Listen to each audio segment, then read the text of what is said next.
Барлықтарыңызға сәлем. Бүгін біз жаңа ұрпақтың ең жарқын музыка жұлдыздарының бірі, кантри поп әншісі Тейлор Свифт жайлы айтамыз.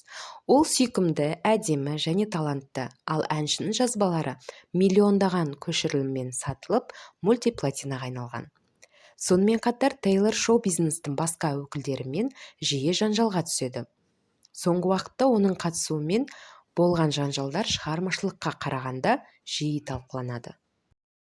Тейлор Свифт америкалық әнші, әндер авторы, музыкалық продюсер, актриса және режиссер. Тейлор Свифт 1989 жылдың 13 желтоқсанында Рединг қаласында дүниеге келген. Балалық шағы Вайоминг қаласында өтті. 10 жасында Тейлор өз қаласының жергілікті жұлдызы болды. Оның әкесі танымал қаржылық кеңесші, ал анасы үй шаруасындағы әйел болды. Ол 10 жасында қолына гитара алып, сол уақытта ән жаза бастаған. Нэшвиллдің қасындағы қалаға көшкен соң, кафелердің алдында тұрып, ән айта бастаған. Сөйтіп, әйгілі Скотт Борчеттің көзіне түскен. 2006 жылы Борчеттің қолдауымен Тейлор Свифт өзінің сүйікті кантри орындаушысына арнап Тим Макгроу атты алғашқы студиялық әнін жазды. 2 айдан кейін үміткер әншінің дебюттік альбомы шықты. Пластинка өте танымал болады. Ол 5 дүркін платина альбомы мәртебесін алды. Сонымен қатар Billboard 200 тізімінде 234 апта бойы тұрған.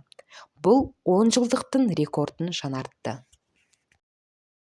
Fearless студиялық альбомы оған болашақ супер жұлдыз, ең жақсы видео, жыл әншісі, ең үздік жыл орындаушысы марапаттарын алып келді. 2014 жылы Тейлор Свифттің 1989 жылғы 5-ші студиялық альбомы шықты. Ол әншінің айтуы бойынша мүлдем жаңа стильдегі алғашқы құжатталған ресми поп альбомы болды. Жаңалық таң қалдырды. Бірінші аптасында ақш тұрғындары 1.200.000 данасын сатып алып рекорд жасаған. Ал альбомның жалпы таралымы 9 миллион дана сатылған. Әншінің имиджі де өзгерді.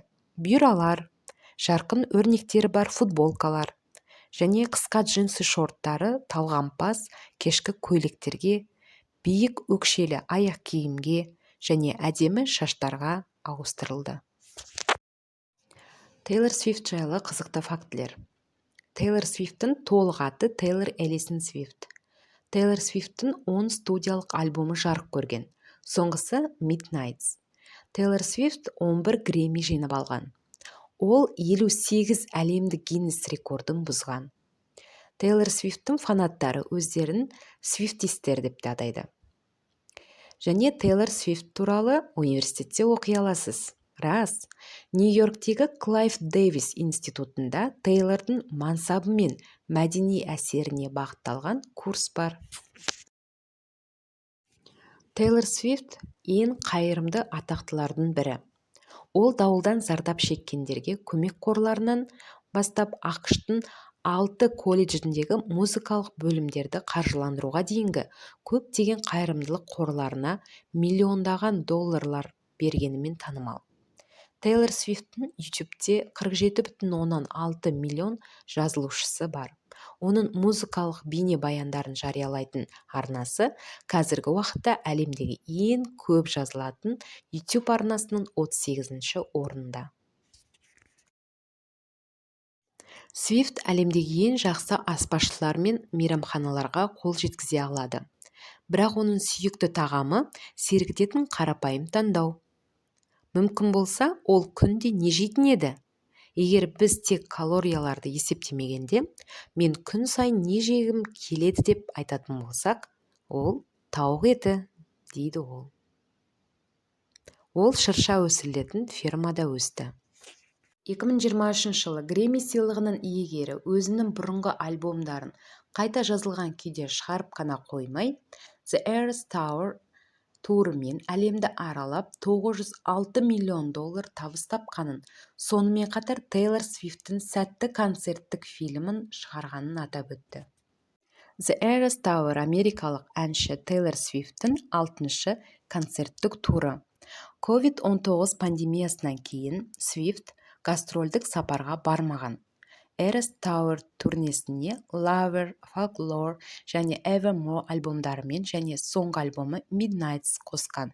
The Eras Tour турнесі 17 наурыз 2023 жылдың 8 желтоқсан 2024 жылдың аралығында болады. Австралия, Европа, Азия, Оңтүстік Америка, Солтүстік Америка елдерінде болады.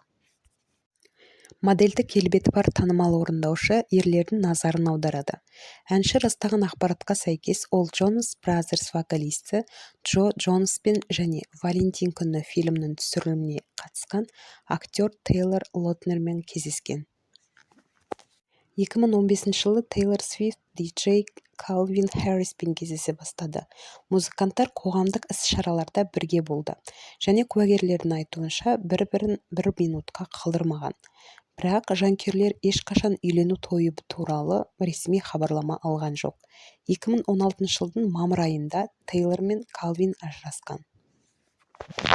Бірақ жұлдызға жалғыздықтың қаупі төніп тұрған жоқ.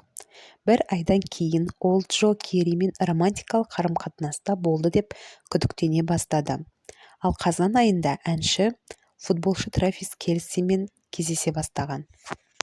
Ғашықтар әншінің Eras Tour концерттік фильмінің премьерасына бірге шыққан.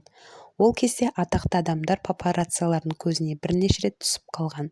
Сонымен қатар Свифт өзінің әлеуетті күйеу жігітінің ата-анасымен кездескен. Қазір Тейлор жанкүйерлерін жаңа туындыларымен қуантуды жалғастыруда. 2023 жыл жұлдыз үшін оның альбомдарын, соның ішінде Midnights 10-шы студиялық альбомын қолдау мақсатында ұйымдастырылған The Eras Tour атты кең ауқымды әлемдік турнир белгіленді. Айтпақшы, әншінің аттас концерттік фильмі Солтүстік Американың кассасында көшбасшы болды.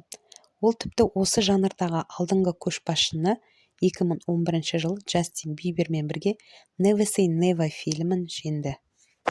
Бұл Тейлордың керемет танымалдылығы мен оның жанкүйерлерінің сүйіспеншілігінің жалғыз көрсеткіші емес. Жыл сайынғы MTV Video Music Awards марапатында атақты 4 номинация бойынша жеңімпаз атанды. Осылайша ол жылдың ең жақсы әні, бейне баяны және альбомы үшін үздік марапаттарын алды. Сонымен қатар жыл әртісі деп танылды. Тейлор қазан айында ресми түрде миллиардер атанды. Сарапшылардың пікірінше оған әлемдік тур көмектесті. Әншінің гастрольдік сапары тіпті ақш-тың жалпы ішкі өнімінің өсуіне ықпал етті деген пікір айтылды. Өйткені ол өнер көрсеткен қалаларда жолаушылар ағыны мен қонақүйлер толтыру күрт өсті. Times журналы Свифтті желтоқсан айында жыл адамы деп таныды. Ол Си Цзиньпинді, Владимир Путинді, Барбиді және басқа да үміткерлерді басып озды. 2024 жылдың ақпан айында Тейлор Midnights альбомы үшін Грэмми сыйлығын алды. Свифт жылдың үздік альбомы үшін 4 статуэтканың жеңімпазы болды. Салтанатты шарада ол өзінің келесі толық метражды шығарылымын жариялады. Ол азапталған ақындар бөлімі деп аталады және сәуір айында жарық көреді. Бүгінгі шығарылым сіздерге ұнады ма? Ұнаса, лайк басып, каналға тіркеліп қойыңыздар.